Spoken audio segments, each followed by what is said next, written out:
뿐만 아니라 치아 앞쪽은 고무줄이 계속 당겨주니 뒤로 돌아갔던 턱이 재위치되면서 치아의 교합도 다시 맞게 되고 틀어졌던 턱도 어느 정도 제자리를 찾을 수 있겠죠.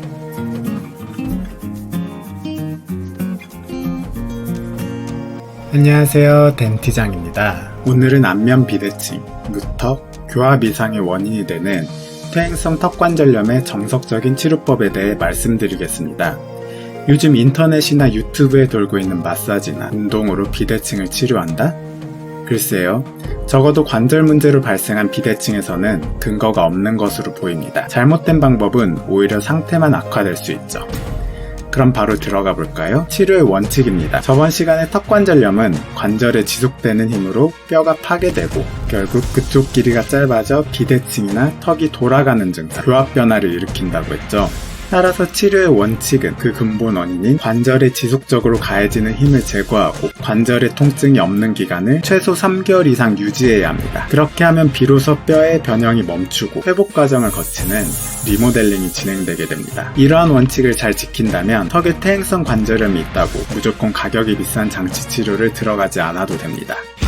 레이저나 초음파 등의 물리치료와 진통소염제, 관절염약, 근위안제 등 환자분에게 필요한 치료를 조합해서 진행합니다. 아까 말씀드린 대로 이러한 치료로 통증이 실제로 줄어들고 교합 변화 등이 동반되어 있지 않을 때 간단히 치료를 마무리할 수 있는 것이죠. 하지만 통증이 줄어들지 않거나 줄어들어도 확연한 개선이 없다면 물리치료와 약물치료만으로는 치료가 어렵기 때문에 다른 방법을 생각하게 됩니다. 다음으로 교합 분석 후 장치 치료를 고려해 볼 수 있는데요. 양쪽 이가 잘 닿고 대칭이던 얼굴이 어느 날 한쪽만 많이 닿고 얼굴이 틀어진 경우, 국수를 끊어먹기 어려울 정도로 앞니 사이가 벌어지고 뒷니만 세게 닿는 개방교합, 즉 오픈바이트가 생긴 경우 본을 떠서 환자분의 치아 모형을 만듭니다. 그리고 교합 상태를 체크하게 되는데요. 크게 두 가지 상황이 나올 수 있습니다. 왼쪽처럼 환자분 입안 상태와 똑같이 모형의 이가 잘 안 물리는 경우, 오른쪽처럼 환자분 입안과는 다르게 모형에서는 앞니 사이가 뜨지 않고 양쪽 이가 잘 닿는 경우가 있습니다. 첫 번째 경우를 다시 살펴보면 다음과 같이 실제 치아와 모형 모두 뒤쪽 이만 닿는 경우겠죠. 한쪽 이만 세게 닿는 경우도 마찬가지고요.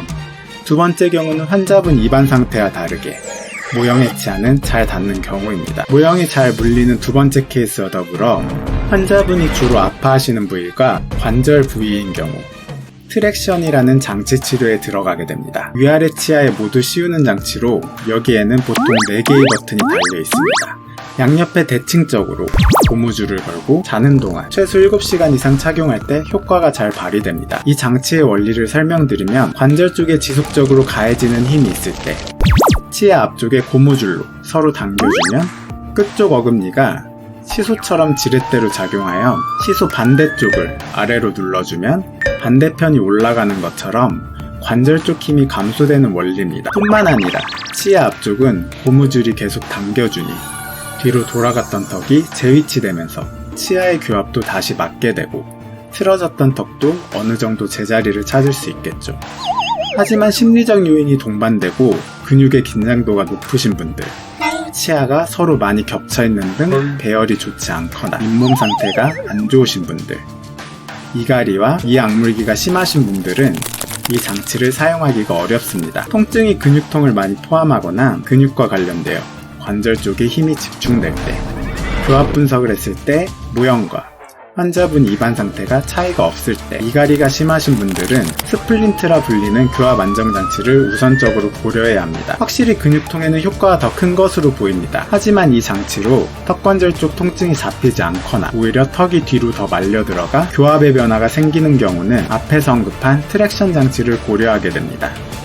수술적 요법으로 넘어가 봅시다. 관절강 세척술은 수술이라기보다 시술에 가깝긴 한데 관절 부위에 히알루론산이나 스테로이드 등을 주입하면 턱관절의 퇴행성 관절염을 치료하는데 효과적이라는 논문이 여러 존재합니다. 정말 턱관절 부위의 파괴가 너무 심하고 디스크와 회복 불능이다 하는 경우에는 디스크를 제거하고 관절 부위를 금속으로 재건하는 수술도 존재합니다.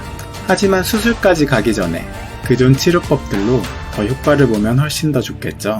앞에서 여러 치료 방법을 설명드렸지만 반드시 수반되어야 할 치료의 원칙은 환자분 스스로 생활 습관을 잘 지켜주시는 겁니다. 입을 무리해서 크게 벌리지 말고 큰 음식은 잘라 먹기, 문찜질 하루 2회, 평소 턱관절 목어깨 스트레칭은 필수입니다. 제 재생 목록 중 턱관절 운동 루틴을 보시며 매일매일 따라해 주시고요. 마지막으로 많은 분들이 궁금해하시는 교정 및 양악수술과 퇴행성 턱관절염의 관계에 대해 말씀드리며 마무리하겠습니다. 교정이나 양악수술을 하러 갔는데 턱관절 평가를 받고 오라고 들으신 분들, 그리고 퇴행성 관절염이 심해 교정이나 양악수술이 필요한 분들 모두에게 필요한 내용인데요. 앞에서 말씀드린 모형 검사에서 환자분의 치아 맞물림과 모형이 동일하게 나온 경우, 이로 인해 비대칭이나 무턱, 개방교합이 심해진 경우 교정이나 수술을 고려하게 됩니다. 이때 지켜야 할 원칙이 있는데 반드시 그 기둥이 되는 하악 과두, 즉 턱관절염이 안정된 이후 진행해야 된다는 점입니다. 퇴행성 변화로 기둥이 계속 깎여나가고 있는데 지붕인 치아의 교합, 안면부대칭만 맞춘다면 나중에 다 틀어져 버리게 되겠죠. 그럼 어떻게 해야 될까요? 저번 시간에 설명드린 턱관절 관절염 엑스레이 소견들입니다.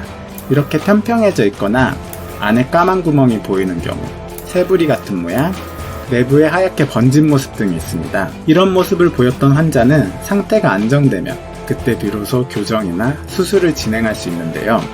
환자 상태 안정이란 무엇을 뜻하느냐?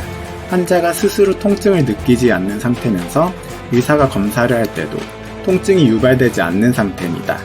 이러한 안정된 상태에서 최소 6개월이 지나면 턱관절 부위 간이 CT를 다시 찍어보고 파괴적인 변화가 진행되지 않을 때 교정, 수술을 진행하게 됩니다. 여기서 6개월이라고 말했지만 선생님들에 따라 좀 더 안정적인 접근을 원하시는 분들은 1, 2년을 보기도 합니다. 하지만 저번에도 설명드린 쥐 파먹은 것처럼 보이는 소견에서는 엑스레이에서 더 이상 진행되지 않았다고 하더라도 이 자체가 관절 부위에 과도하고 급격한 힘에 의한 파괴를 의미하므로 수술이나 교정으로 넘어가면 안 됩니다. 다소 매끄러워지고 회복된 모습을 보여줘야 진행할 수 있겠죠. 교합만 문제가 있을 경우에는 다음과 같이 교정을 해서 치아의 맞물림을 개선해 주시고요. 오픈바이트, 교합 변화와 수반되어 안면부의 비대칭이 심한 경우에는 양악수술을 해주는 게 원칙입니다. 이런 상태까지 진행됐다면 다른 인터넷이나 유튜브에서 말하고 있는 마사지나 턱 운동법으로는 되돌리기가 힘듭니다. 의학적으로 근거가 있는 진단과 치료법을 따라가는 게 비용과 시간을 줄이는 법이라고 생각합니다. 오늘 영상은 여기까지고요. 다음 턱관절 편에서는 나의 통증이 관절에서 온 것인지 근육에서 온 것인지 애매할 때 그것을 구별하는 꿀팁을 알아보겠습니다. 감사합니다.